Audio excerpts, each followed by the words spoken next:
پہلی نشانی اپنے زوال کی دنیا سے محبت کریں گے اور آخرت کو بھول جائیں گے۔ یہاں کون دنیا کا محب نہیں ہے؟ یہاں کون دنیا کا عاشق نہیں ہے؟ خو گرے حمد سے تھوڑا سا گلا بھی سن لے۔ میرے بھائیوں بتاؤ آج دنیا کتنی رچ بس گئی ہے، دنیا کتنی محبوب ہو گئی ہے، اور آخرت سے کون پیار کرتا ہے؟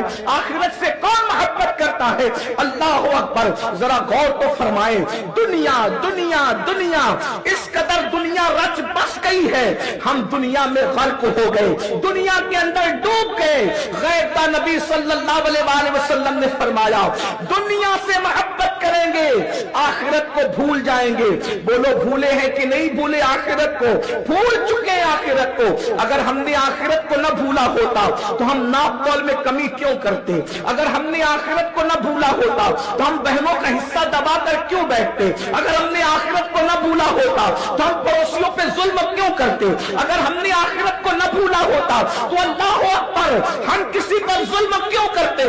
اللہ اللہ، ذرا غور تو فرمائیں۔ وہ ایک دور وہ تھا، ایک زمانہ وہ تھا کہ سیدنا فاروق اعظم جیسی ہستی اپنے غلام کی حق تلفی نہیں کرتے۔ غور کیجئے، جس کو رسول اللہ نے مسلمان بنایا وہ کس شان کا مسلمان تھا کہ جب اللہ اکبر ملک کے شام کے سفر پر جا رہے ہیں، ایک ہی سواری ہے، فرماتے ہیں کچھ دیر میں بیٹھوں گا، کچھ دیر تو بیٹھے گا۔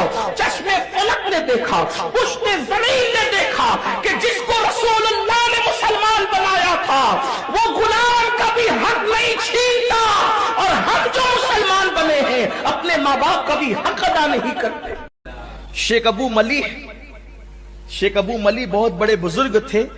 جب وہ اللہ کا ذکر کرتے تھے تو کیف میں آتے تھے، وجد میں آتے تھے، بہت خوش ہوتے تھے۔ جب اللہ کا ذکر کرتے تھے بہت خوش ہوتے تھے۔ لوگ کہتے تھے کیوں خوش ہو رہے ہو؟ کہا میرا ذکر اللہ کر رہا ہے، اللہ میرا ذکر، اللہ آپ کا ذکر کر رہا ہے۔ کہا کہ تم نے نہیں پڑھا فذکرونی اذکرکم، کہ تم میرا ذکر کرو میں تمہارے چرچے کروں گا۔ اور حدیث پاک ہے جب تم محفل میں اللہ کا ذکر کرتے ہو اللہ اس سے بہتر محفل فرشتوں کی محفل میں تمہارا ذکر کرتا ہے۔ جب تم مجمع میں ذکر کرتے ہو وہ فرشتوں کے مجمع میں تمہارا ذکر کرتا ہے، اور جب تم اکیلے میں اللہ کا ذکر کرتے ہو تو اللہ تبارک و تعالی شان تنہائی کے ساتھ تمہارا ذکر فرماتا ہے، اور وہ تمہارے چرچے کا اللہ کا ذکر۔